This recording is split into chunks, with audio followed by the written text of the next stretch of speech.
उपासक को चाहिए जो वैष्णव दीक्षा ले चुका है कि ब्याह कनागत कारटो राजदान गृहदान भगवत जनिन को गहे तो होए भजन की हानि। ब्याह शादियों में भोजन नहीं पाना चाहिए। तो आप कहेंगे तो व्यवहार ही नहीं चल पाएगा, फिर हमारे व्यवहार में कौन आएगा। कोशिश करो जहां तक हो सके। कौन तुम्हें वहां वीडियो में बना खड़ा है कि तुमने पाया कि नहीं पाया। सब अपवित्रता का राज्य होता है। अगर आप वैष्णव हो तो भगवत समर्पित भोजन पाओगे। एक वो सिस्टम होता है जिसमें ऐसे भर के सब रख दिए और सब ले ले करके पा रहे, इसमें क्या पवित्रता है। आप मतलब ऐसा तो है कि एक बार ले करके फिर आप ले सकते हैं, कोई भी ले सकता है, देने वाला कोई नहीं, अपने आप से उठाओ और खाओ। वाह, तो सब अपवित्र हो गया कि नहीं हो गया। उसी जूठे हाथ से आप लिए, उसी जूठे हाथ से वो ले, उसे कहां वैष्णव सिद्धांत रह गया। पहले गांव में तो ऐसे पवाया जाता, सबके पैर धुले जाते थे, पट्टी बिछाई जाती थी, बैठाला गया, सुंदर पत्ते के वो पत्तल धोने और फिर रज के कुल्हड़ आदि पात्रों में बढ़िया और परोस करके फिर जय जयकार हो, गांवों में भी जय हो जयकारा लगता था। और फिर ऐसे और जो पूज्य जन होते थे उनको भेंट देकर पैर छुआ, ऐसे सम्मान। अब ये जूता पहने और सब पवित्र भोजन, तो इसलिए मना कह रहे हैं ब्याह का भोजन नहीं लेना चाहिए। विरक्त को तो बिल्कुल नहीं लेना चाहिए। गृहस्थी में अपना देख लो, काम चला लो। उस दिन पेट दर्द कर रहा है ऐसा कह दो, नहीं, अपना बोल दे कि भाई आज हमारा पेट खराब है, उल्टी जैसा लग रहा है, अगर इतना भी पाया तो उल्टी हो जाएगी, अगर आप चाहो तो नींबू पानी ले सकते हैं। ऐसे काम चलाना चाहिए। अपनी वैष्णवता पवित्र, अब उन्हीं में लोग मदिरा जिरा प्रिय उसी से ले रहे हैं, उसी से आप लोगे जूठा, कैसे भजन बनेगा। और दूसरा कह रहे हैं कनागत,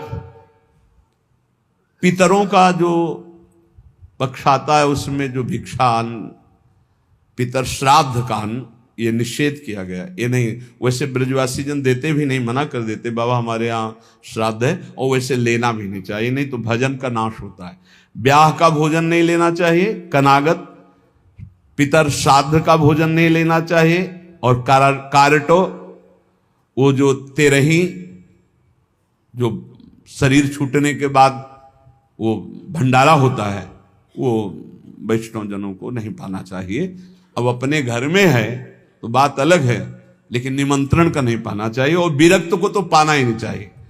ब्याह का नहीं पाना चाहिए, पितृ श्राद्ध का नहीं पाना चाहिए। और कारटो कहते तेरही, जो 13 वहां शरीर पूरा होने के बाद, वो नहीं पाना चाहिए। और कह रहे हैं राजदान, राजा का भोजन नहीं पाना चाहिए। बड़े राज पदों पर विराजमान, उनका प्रतिग्रह नहीं लेना चाहिए। और यहां प्रायः हम प्रार्थना करते हैं अपने जनों से कि कभी ऐसा न स्वीकार किया जाए। जो साधारण नौकरी करते हैं, किसान हैं, वो 150 रुपया दे दे तो ले ले, उससे नमक दाल रोटी खाओगे तो भजन बढ़ेगा।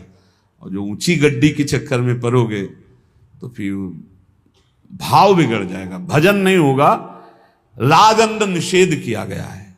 राज अन्न, राज प्रतिग्रह बहुत हानिकारक होता है। यहां तक कि राज दर्शन निषेध किया गया।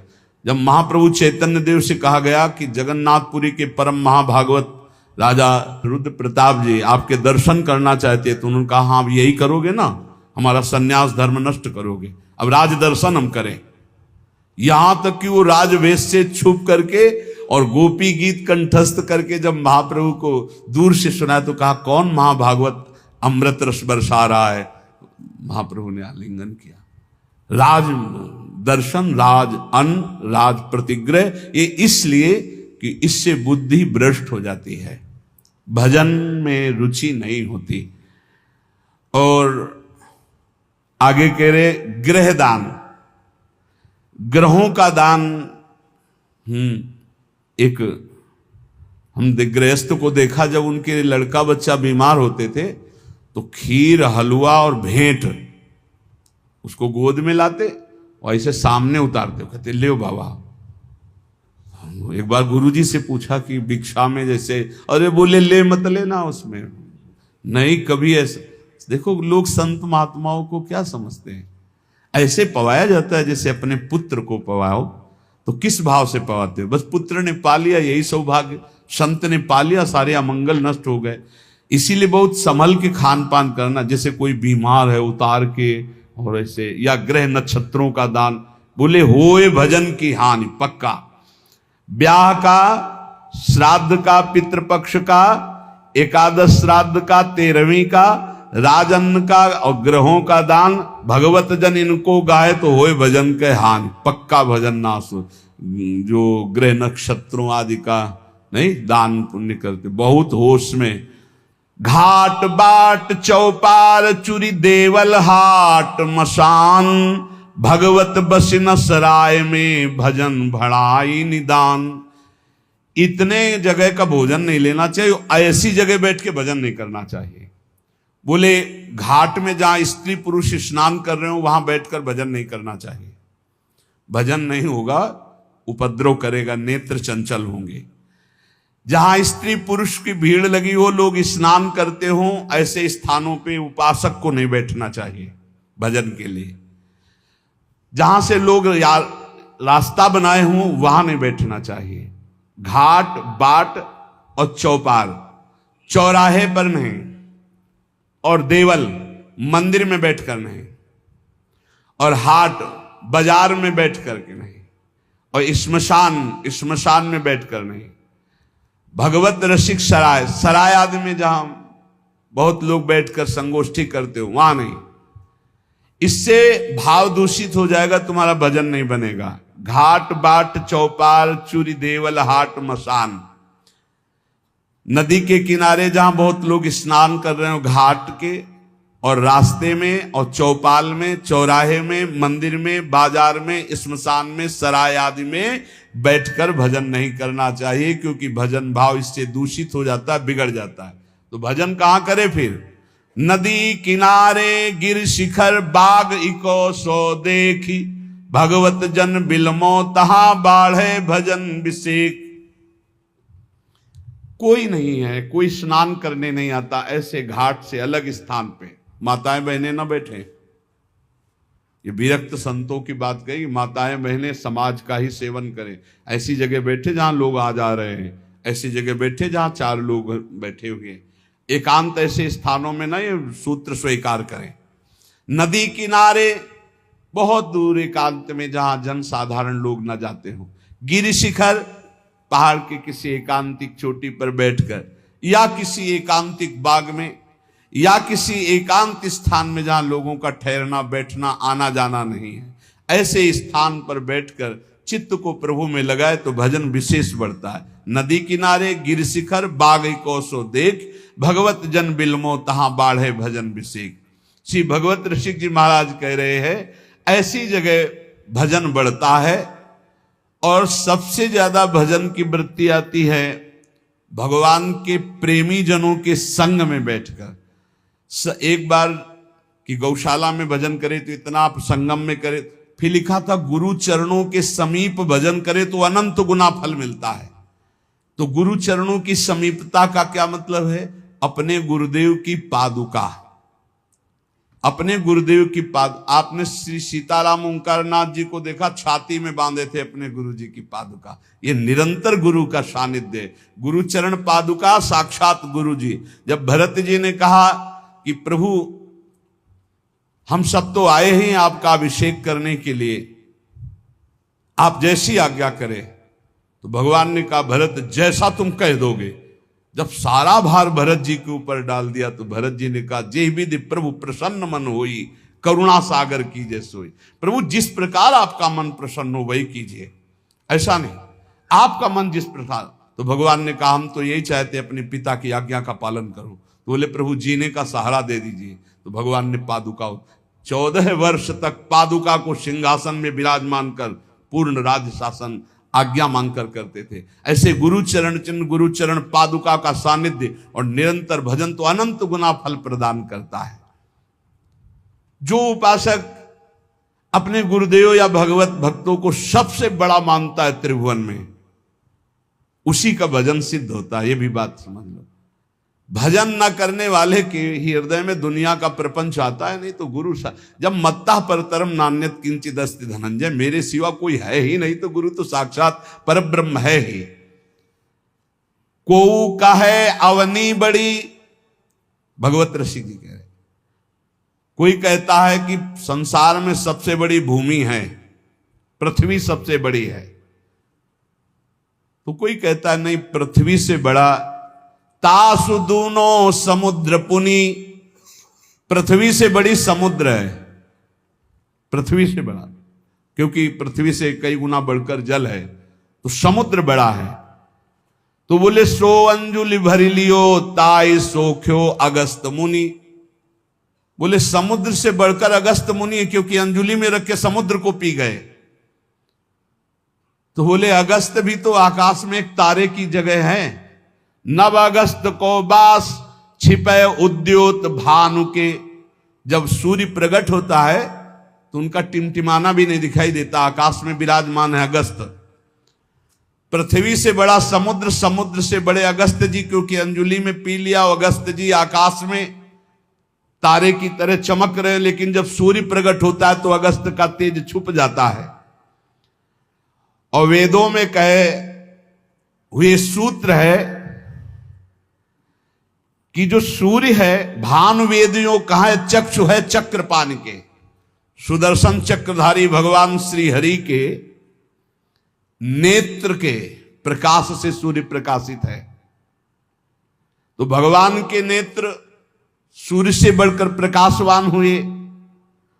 और ऐसे भगवान चक्रपाणि हरिजन के हृदय कमल कीन्हो निवास, भगवान कहते हैं मुझे भक्तों ने अधीन कर लिया है, आम भक्त पराधीनो असुतंत्र यदि, ऐसे भगवान भक्त के अधीन है। तो सबसे बड़े हुए भक्त, पृथ्वी से बड़ा समुद्र, समुद्र से बड़े अगस्त जी, अगस्त जी आकाश में, और अगस्त जी भी भानु के तेज से मंद पड़ जाते हैं, और भानु का तेज भी भगवान के नेत्र से प्रकाशित। तो भगवान श्री हरि भक्तों के अधीन है, भक्तों के हृदय में रहते, इसलिए सर्वश्रेष्ठ भक्त। जो भक्तों को सर्वश्रेष्ठ मानता है, गुरु को सर्वश्रेष्ठ मानता है, उसके हृदय के सारे दोष नष्ट हो जाते हैं और निश्चित वो भगवत प्राप्त हो जाता है। संतों ने कृपा करके हमें भगवत उपदेश किए हैं, जिससे हमारे सारे दोष नष्ट हो जाए। कह रहे हैं कि इस संसार में कैसे जाना जाए कि ये आदमी नरक जाएगा, अपने को कैसे जाना जाए कि हम नरक जाएंगे। बोले विश्वासघातिनो ये च कृतज्ञाव्रत लोपिनः द्विज देवेषु विद्विष्टा शांतयन्ते धराम नराः, जिसने किसी को विश्वास दिलाया और विश्वासघात कर दिया, उसको नरक की प्राप्ति होगी। विश्वासघाती महापापी माना जाता है, कभी विश्वासघात न करे। कोई शरण में आ जाए या किसी को वचन दे दे या किसी को विश्वास दे दे, फिर विश्वासघात करे, उसको नरक की प्राप्ति होती है। दूसरा, कृतज्ञ, तुम्हारे साथ उपकार किया, तुमने उपकार नहीं माना, उसका अमंगल किया, नरक की प्राप्ति होगी। तीसरा, आज से मैं ये करूंगा ऐसा व्रत लिया और व्रत तोड़ दिया बीच में, उसको नरक की प्राप्ति होगी। ये खिलवाड़ नहीं है कि मैं ये व्रत लूंगा, ये ऐसा करूंगा, मैं ऐसा धाम जाऊंगा, ये इतने लोगों को भोजन कराऊंगा। ये कई लोग ऐसे होते हैं जो बड़ी बड़ी बातें कह देते हैं, उनको पता नहीं कि ये खिलवाड़ नहीं है। ऐसा कर दूंगा, ऐसा कर दूंगा, ऐसा कर दूंगा, और किया कुछ नहीं, वो पहुंच गए नरक। व्रत का उल्लंघन करने वाले, प्रतिज्ञा का उल्लंघन करने वाले, नियम का उल्लंघन करने वाले नरक को प्राप्त होते हैं। मैं इतनी परिक्रमा करूंगा, मैं ऐसा करूं, कुछ भी नहीं। कोई नियम को ऐसे मत लो कि मैं ये करूंगा। ए प्रभु की इच्छा होगी, समय रहा, जीवन रहा तो हो जाएगा, नहीं रहा, आप सामय के मर गए तो। ये बात ध्यान रखिए, आगे चलकर मैं सन्यास लूंगा, विरक्त होके वृंदावन वास करो, नरक जाओगे अगर नहीं विरक्त हुए तो। मैं इतना यहां मंदिर बनवा दूंगा, नहीं बनवाया नरक जाओगे। वचन संभाल के बोलो, आज से मैं कुछ दिन व्रत रहूंगा। बकवास करना बंद कर दे तो जीवन उन्नति में हो जाता है। शाम का भोजन नहीं करूंगा, एकांत भजन करूंगा, नहीं भोजन मत करना लेकिन सेवा करो, भजन करो। समझे नहीं आते, वाणी को ऐसे बिखेरते चले जाते। व्रत का उल्लंघन करने वाला नारकी गति को प्राप्त होता है। संतों से द्वेष करने वाला, गुरु से द्वेष करने वाला, ये नरक को प्राप्त होते हैं। और ध्यान से सुनो, जो माता पिता को दंडित करता है, गाली देता है, अपमान करता है, उसे सीधे नरक की प्राप्ति होती है। बिल्कुल पक्का समझ लो। माता पिता भगवान का स्वरूप है। मातृदेवो भव पितृदेवो भव। बिल्कुल बुद्धि खराब मत करो, कलयुग बुद्धि भ्रष्ट कर रहा है। माने मात पिता ने देवा साधुन ते करवावे सेवा, जिनके आचरण भवानी ते निश्चर समझानो। राक्षस है, और ऐसे राक्षस अब पुत्र रूप में ज्यादा पैदा हो रहे हैं। एक देखा मुंह कि माता को बाल पकड़ के घसीट रहा है, लात से पेट में प्रहार कर रहा है, पिता को थप्पड़ और सीधे छाती पे लात। वाह, इस पुत्र के जानते हो क्या गति होगी? सीधे रो नरक। फिर वहां जो दंड मिलता है, वहां मरना तो है नहीं प्यारे, ना बेहोश हो सकते हो ना मर सकते हो, होश में रहकर दंड भोगना है। नरक की ये खासियत है। 100 बार काटे जाओगे, 100 बार जिंदा रहोगे, उसे यातना देह कहते हैं। होश में ये मत मानना कि नरक वरक नहीं है। जैसे लोग कहते थे अरे कौन नरक सरक, बोल लो। जब फंसते हो ना, बोले यही सब मिलता है, यही नहीं मिलता है। जब चोरी करोगे तो पहले घर से लेके थाने तक डंडा चलेगा, फिर थाने में स्पेशल पिटाई होगी, फिर कपड़े वपड़े संभाल के तुम्हारे हथकड़ी लगा के जज के सामने, फिर वहां तुम्हारी चोरी का न्याय होगा। ये ब्याज में मिला है। ये ब्याज में घर से लेकर पकड़ने तक और थाने तक जो पिटाई हुई, ये ब्याज है। मूल तो न्यायाधीश करेगा कि 20 साल की सजा या अमुक से इतना इतना दंड। ऐसे ही कर लो मनमानी पाप। यहां जो ठोकर और रोग है, ये तो ब्याज है, मूल तो नरक में भोगना पड़ेगा। जो माता पिता का त्याग कर देता है उसे नरक की प्राप्ति होती है। जो माता पिता को दंड देता है, जो माता पिता को गाली देता है, और जो अपनी पाणी ग्रहण की हुई स्त्री को, निर्दोष स्त्री को नाना प्रकार के दोषारोपण करके दंड देता रहता है, कलह मचाता रहता है, ऐसे पुरुष को नरक की प्राप्ति। और जो अपने सज्जन पति का त्याग कर पर पुरुष का अनुसरण करती, ऐसी स्त्री को नरक की प्राप्ति होती है। जो गुरुजनों को कठोर वचन बोलते हैं, जो गुरुजनों का आदेश का पालन नहीं करते, उनका पोषण नहीं करते, जो देवता ब्राह्मण और निर्बलों का धन का अपहरण कर लेते हैं, ऐसे मनुष्यों को नरक की प्राप्ति होती है। जो मदिरा पान करते हैं, सुन लीजिए, ये चे मध्य रता पापा द्वित कर्म रतास्तथा। हमारा शास्त्र कहता है भारतवासी हो, विदेशी नहीं हो तुम। इस भूमि में जन्मे हो, यदि मदिरा पियोगे तो नरक का रास्ता पक्का कर रहे हो। बोले इसमें तो कोई हिंसा नहीं, लेकिन शास्त्र निषेध है। ये च मध्य रता पापा द्वित कर्म रतास्तथा। जो जुआ खेलते हैं, मदिरा पीते हैं, और जो साधु वेश रख के पाखंड करते हैं, इनको सीधे नरक की प्राप्ति होती है। यहां जो वर्णन हो रहा है वो बीच में विश्राम नहीं, सीधे नरक, बिना रोक टोक के। जो माता पिता को दंड देते हैं, जो निर्बलों का धन अपहरण करते हैं, जो देवताओं का धन अपहरण करते, देव मंदिरों का, जो पापी मदिरा पीता है, जुआ खेलता है, जो पाखंड करता है साधु वेश में, इन सबको नरक की प्राप्ति होती है। ऐसा थोड़ी कि तुम साधु वेश रख लिए तो तुम चक्रवर्ती हो, जो चाहो सो कर सको, नहीं। देखो, अगर साधु वेश धरकर गलती हो जाए तो भगवान क्षमा करते, चूक। लेकिन पाखंड का मतलब जानबूझ के वही करते रहना, महापातकी अतिपातकी, इन सबको, और जो दूसरे जीव जंतुओं को पका के खाते हैं, जो जीवों को पका के, ये भारत है, भारत धर्मात्माओं का देश है, महात्माओं का देश है, यति और सतियों का देश है। यहां एक कबूतर के लिए अपने शरीर को काट के तराजू पे रख दिया। ये वो राजाओं का देश है, वो प्रजा का देश है जो शरणागतों के लिए जीवन अर्पित कर दे। यहां जो जीव जंतुओं को पका के खाते हैं, भैया सुन लो, ये जो मांस मछली अंडा खाने वाले बोले और तो कुछ हम नहीं खाते, मछली खाते। तो मछली में जीव नहीं? बोले नहीं, ये पानी की तरोई है। हाँ हाँ, हमसे बोले एक तरोई जो होती है वो जमीन में छेलती है, ये पानी की तरोई है मछली। और पानी की तरोई है वो। बनोगे तुम भी पानी की तरोई, तैयार हो जाओ, फिर तुमको सीधे मिर्ची की तरह तल के कढ़ाई में जिंदा फिर खाएंगे। वो काल स्वरूप भगवान है। अर्जुन को दिखाया कि देखो भीष्म द्रोणाचार्य लौंग इलायची की तरह फंसे हमारी दाढ़ों में। होश में रहो, शास्त्र आज्ञा है। जो दूसरे जीव जंतुओं को मार के उबाल के, बोले हम तो नहीं इसे पर खरीद के लाते हैं, वैसे ही भोग मिलेगा, दंड मिलेगा। और सुनो, जो सत्कर्म का संकल्प करके सत्कर्म नहीं करते, सत्कर्म का संकल्प लेके, सत्कर्म का ये करूंगा, ये दूंगा, ये ऐसा कभी मत बोलो, जबान से कर दो, कर दिया, जबान से बोल दिया और किया नहीं तो नरक जाओगे।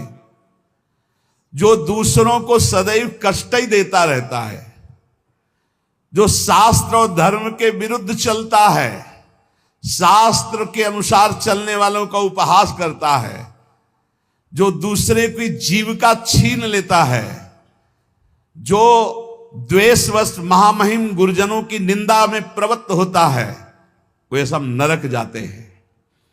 जो दाता दान दे रहा है और वो जाकर उसको भड़का के रोक देते हैं, नरक जाएंगे, दाता भी और भड़काने वाला भी।